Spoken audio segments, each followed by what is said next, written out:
It was the crime of the century, the heist that made history, and the mystery that still haunts New York's streets.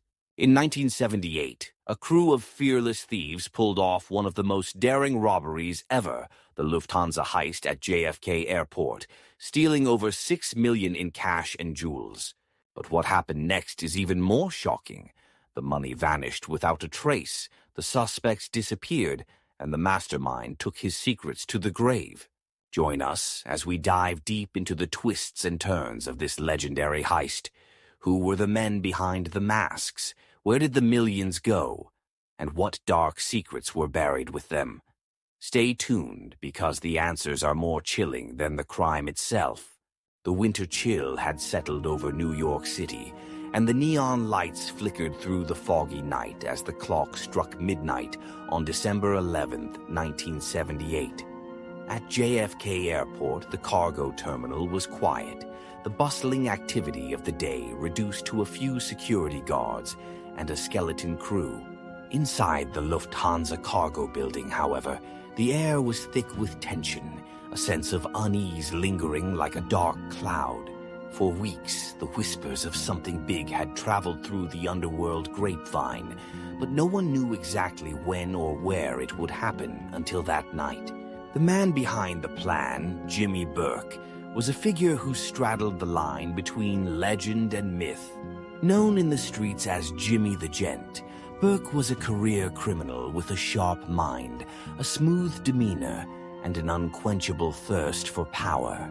Burke had orchestrated robberies, extortions, and countless scams. But this job was different. This was to be his masterpiece. Burke had inside information, a rare commodity in the world of crime. An airport worker named Louis Werner, a degenerate gambler up to his neck in debt, had approached him with a tantalizing piece of intelligence. Millions of dollars in untraceable cash flown in from West Germany every month, stored temporarily in the Lufthansa vault at JFK Airport. All they needed was a plan and the right crew. Burke's crew was hand-picked, a collection of some of the most dangerous and skilled men in the city. Tommy DeSimone, a ruthless enforcer with a short fuse, Angelo Sepi, a cool-headed getaway driver, and Joe Buddha Manry and Robert Frenchy McMahon, seasoned heist men who knew their way around locks and alarms. Burke had meticulously prepared for every detail. The plan was as straightforward as it was audacious. Hit the vault in the dead of night, avoid bloodshed, get the money, and vanish. The night began like any other. Under the cover of darkness, the crew drove in 2 stolen vans to the cargo terminal. Sepi, with his steady hands on the wheel, parked one van near the entrance while the other waited at the back. They moved quickly, guided by the confidence of men who had rehearsed every step of this operation. Manry and McMahon disabled the alarm system in a matter of seconds, their nimble fingers dancing over the wires like musicians playing a concerto. Inside, security guard Rudy Eyrich was making his rounds. He was nearing the end of his shift, thinking of nothing more than a warm bed and a cold beer, when suddenly the back door burst open. A group of masked men stormed in, guns drawn but silent. Before Eyrich could react, he was on the ground, his face pressed against the cold concrete, a gun barrel digging into his back. "Don't move, don't make a sound," one of the masked men hissed.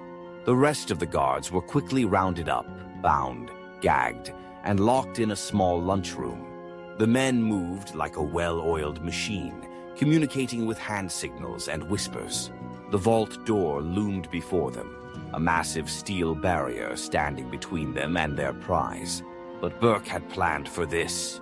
Frenchy and Buddha went to work, their tools expertly cutting through the locks. Within minutes, the door swung open. Inside the vault were mountains of cash bundles upon bundles of bills, along with crates of precious jewels and gold. More money than any of them had ever seen. For a moment, they stood there, stunned by the sheer magnitude of it. Then Burke's voice cut through the silence. "Fill the bags, we're on the clock," he ordered. The men sprang into action, stuffing duffel bags with millions in cash and valuables. They moved quickly, efficiently, like ghosts in the night. Within half an hour, the vans were loaded, and the crew was ready to leave. They moved out, driving calmly through the airport grounds, merging into the flow of traffic like any other vehicle on the road. By the time the heist was discovered, they were long gone. The crew rendezvoused at a warehouse in Brooklyn, where the cash was counted.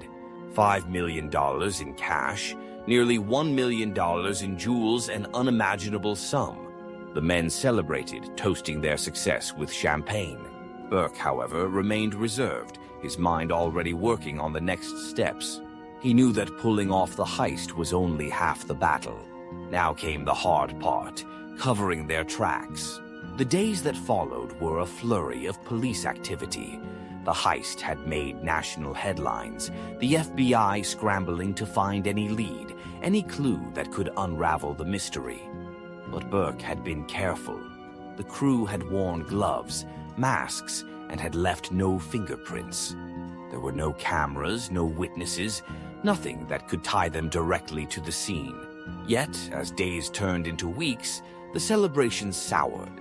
Burke began to suspect that some of his men might talk, might get careless, might attract attention. Jimmy Burke was a man who trusted no one, and he began to eliminate potential loose ends. One by one, members of the crew disappeared, found dead in car trunks, ditches, or simply vanished without a trace. The once tight circle of conspirators unraveled in a trail of blood and silence. But the money itself was a different story. Despite the FBI's best efforts, the cash was never recovered, not a single dollar. Rumors swirled through the underworld. Some whispered that Burke had hidden the money, stashed it away in secret accounts or safe houses. Others claimed it had been laundered through local businesses, passed around until it was as clean as fresh snow. And still others believed that Burke had double-crossed everyone and kept it for himself, laughing all the way to the bank. Burke was never officially charged with the heist, but the FBI kept a close eye on him for years. He would eventually go down for a different crime, a minor conviction that put him behind bars. He died in prison, taking his secrets with him to the grave. To this day, the true fate of the Lufthansa heist money remains a mystery. Was it spent? Hidden? Destroyed? Did Burke keep it all, or did it end up in the hands of someone even higher up? Someone who had orchestrated the whole thing from the shadows? No one knows for sure. The heist remains an unsolved riddle, a testament to the perfect crime that left behind only questions. And somewhere in the quiet corners of New York, under the hum of city life, the whispers continue. The tales of the missing millions, the men who pulled off the heist, and the one man who might still hold all the answers, smiling in the shadows. And so the tale of the Lufthansa heist ends where it began, in the shadows. Millions of dollars vanished without a trace. Key players, gone under mysterious circumstances, and one mastermind, Jimmy Burke, who took the secrets of the crime to his grave. Was this truly the perfect heist, or is there more to the story than we'll ever know? What do you think? Could there be hidden clues waiting to be uncovered, or does the truth lie buried forever? If you enjoyed this video, make sure to hit the like button, subscribe for more incredible stories of unsolved mysteries, and leave a comment below with your thoughts on the Lufthansa heist. Who knows, maybe the next clue could come from you.